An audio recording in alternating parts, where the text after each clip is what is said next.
Bonjour tout le monde, bienvenue pour ce nouveau cours de niveau de 5e. Alors aujourd'hui, on va travailler sur une nouvelle fonction. On va s'intéresser donc à l'élimination de certains d'un déchet encore qu'on n'a pas encore étudié, qui est présent dans notre sang. Alors, on a dans notre cours, donc là on a notre plan. Pour pouvoir comprendre notre plan du cours, ici, il faut toujours se baser sur cette fameuse réaction qui se déroule dans les muscles. On a déjà vu que le glucose va être récupéré dans le sang au niveau des intestins. On a déjà vu que l'O2 va être récupéré au niveau des poumons et que le CO2 va être rejeté au niveau des poumons. L'énergie, ça c'est ce qui fait fonctionner les muscles, mais il y a un autre truc qu'on n'a pas encore vu, c'est un autre déchet qui est fabriqué par les muscles, c'est l'urée. Or, vu le nom urée, je pense que ça vous rappelle peut-être quelque chose qui s'appelle l'urine. Et l'urine, c'est le pipi. Donc on va s'intéresser à un organe qui fabrique le pipi. C'est pour ça qu'on va attaquer la partie numéro 4, nos reins. Alors, la question qu'on va voir, on va faire ça en 2 étapes, c'est déjà quelle est la structure des reins dans un premier temps, et après on va voir comment est-ce que ça fonctionne. Question anatomie, on va regarder l'ensemble de l'appareil urinaire. Premièrement, vous avez 2 espèces de haricots qui sont situés plutôt dans l'arrière du dos, c'est-à-dire qu'en avant des reins, vous allez avoir l'appareil digestif avec les intestins, et en arrière, vous allez avoir ces 2 haricots qui sont les reins. Donc là, ici, c'est le rein gauche. Je rappelle que la personne est face à nous, donc ce qui est sur sa gauche est sur notre droite. Ensuite, deuxième chose, on va s'intéresser à un tuyau qui va ramener l'urine qui est fabriquée dans les reins, qui va ensuite ramener cette urine dans une poche pour le stocker. Ces 2 tuyaux, on en a un à gauche et un à droite, puisqu'on a un rein à gauche et un rein à droite, il s'agit des uretères. Donc on a les uretères gauche et uretères à droite. Ensuite, vous avez la vessie qui sert à stocker l'ensemble de l'urine. Et quand vous avez la vessie qui est pleine, vous avez très envie de faire pipi, et là, hop, vous allez aux toilettes et l'urine va passer par l'urètre. Donc il faut bien avoir cette idée de structure, c'est je fabrique l'urine, je stocke l'urine ici, et vous avez les tuyaux qui permettent de transiter entre ces 2 étapes. Alors, le rein en lui-même. Pour vous présenter, j'ai fait avec différentes fonctions. Déjà, le premier truc qu'il faut savoir, c'est que les reins sont richement perfusés, c'est-à-dire qu'il y a beaucoup de sang, donc il y a beaucoup de vaisseaux sanguins. Par exemple, vous allez avoir l'artère qui amène le sang au niveau des reins avec du sang qui est très riche en O2, et vous allez avoir les veines. Il faut savoir qu'il y en a beaucoup, c'est pour ça que vous avez plein de petites zones, donc ça ce sont les tuyaux, les vaisseaux sanguins qui sont sectionnés. Donc vous avez énormément de veines et d'artères, et tous ces éléments-là vont aller circuler dans le rein. Donc la partie la plus superficielle, c'est le cortex du rein, et en contact avec la deuxième partie, la médula du rein, vous avez les vaisseaux sanguins qui vont apporter beaucoup de sang à forte pression, et c'est à cause de ça d'ailleurs qu'il y a une partie, la partie liquide un petit peu du sang qui peut basculer de l'autre côté, ce qui fait qu'on va avoir de l'eau qui va composer l'urine, qui va se retrouver, être collectée dans le bassinet. Une fois... Donc là, les trucs roses que je vous ai fait avec des traits jaunes, c'est l'endroit vraiment où vous avez l'urine qui est fabriquée, et après, tac, ça va aller dans le bassinet, et après on va partir en direction de la vessie en empruntant l'urtère.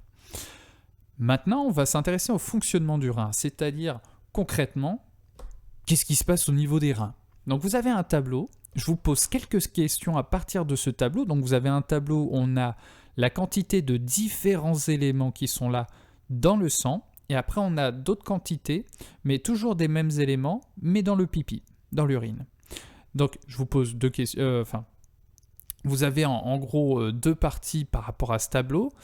C'est d'abord comparer les compositions des 2. Donc, je vous oriente très fortement pour faire cette comparaison. Et après, dans un deuxième temps, il faudra m'expliquer ce qui se passe au niveau des reins. Alors, vous avez le tableau qui est là. Donc, le sang. Quelles sont les quantités d'eau, de protéines, en gros ça correspond aux protéines, de lipides, de glucose. Après, chlorure de sodium, si vous voulez, en gros ça correspond au sel. Ensuite, vous avez 3 cochonneries, vous avez l'urée, l'acide urique et l'ammoniac, donc qui sont des déchets azotés. Alors, première partie, donc je vous demande dans un premier temps, c'est de me dire quels sont les constituants qu'on retrouve dans le sang mais pas dans l'urine. Même question, mais sauf que là on va retourner dans l'autre sens, c'est quels sont les constituants qu'on retrouve dans l'urine, mais presque pas dans le sang. Et après, quels sont les constituants où on a des quantités qui sont à peu près égales. D'accord? Donc là, c'est du relevé de tableau, c'est tout ça. Et après, dans un deuxième temps, avec ces relevés que vous avez faits, il faut m'expliquer ce qui se passe au niveau des reins. C'est parti, à vous de jouer. Bon courage! Oh là là, ça fait depuis super longtemps que je vous attends. Alors j'enchaîne. Alors, première question, quels sont les constituants qu'on retrouve dans le sang mais pas dans l'urine? Alors hop, je regarde là. En gros, il suffit de regarder dans côté urine où est-ce qu'on a 0. Eh bien, on en a à ce niveau-là. Donc vous allez avoir beaucoup de protéines, beaucoup de lipides et beaucoup de glucose dans le sang et pas dans l'urine. Ce qui veut dire que dans l'urine, normalement, il n'y a pas ces trucs-là. Et en même temps, c'est normal, ça, ce sont des nutriments. On s'est quand même enquiquiné à récupérer ces trucs-là au niveau du tube digestif. C'est pas pour qu'on fasse pipi directement après. Hein, ce serait dommage. Maintenant, autre question, quels sont les constituants qu'on retrouve beaucoup dans l'urine, mais presque pas dans le sang? Donc là, cette fois-ci, c'est un petit peu dans le sens inverse. Alors, vous noterez la nuance, hein. J'ai mis qu'on retrouve dans l'urine et presque pas dans le sang. D'accord? C'est-à-dire qu'on en aura forcément dans le sang. Alors, ici, il suffit de regarder dans le bas du tableau.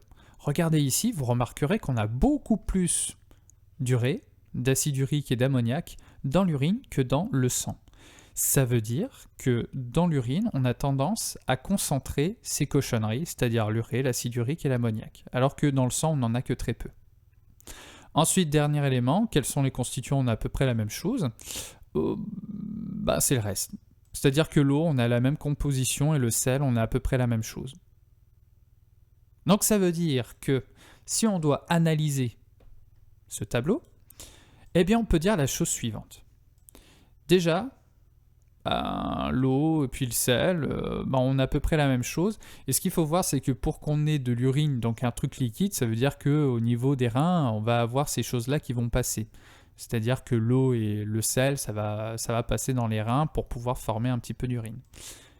En revanche, protéines, lipides, glucose, ça c'est interdiction. Interdiction pour ces éléments-là à passer dans les urines parce que ce sont des éléments qu'on a digérés, qu'on a absorbés dans les intestins, donc il ne faut surtout pas que ça reparte. Il faut que le sang garde ces éléments. En revanche, on va avoir un flux clairement positif pour l'urée, l'acide urique et l'ammoniac. C'est-à-dire que dans les reins, on a tendance à récupérer l'urée, l'acide urique et l'ammoniac qui vont se retrouver dans l'urine et on va bloquer le passage des nutriments qui sont essentiels au fonctionnement correct de notre organisme. Le petit bilan pour terminer, nos reins finalement servent à filtrer le sang, ils vont récupérer les cochonneries pour les mettre dans l'urine, qui seront ensuite stockées dans la vessie, et après, plus tard, on va se débarrasser de l'urine une fois qu'on va aller aux toilettes pendant ce qu'on appelle la miction, c'est-à-dire le fait de faire pipi. Voilà. Donc on a vu toutes ces fonctions-là. On a vu comment est-ce qu'on récupérait du glucose, comment est-ce qu'on récupérait de l'O2, comment est-ce qu'on rejetait du CO2 et de l'urée.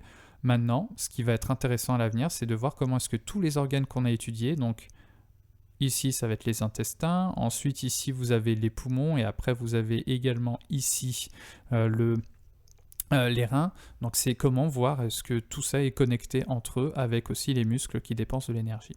Voilà, je vous remercie de votre attention. À tout bientôt pour le cours numéro 8 de 5e. À tout bientôt. Prenez soin de vous.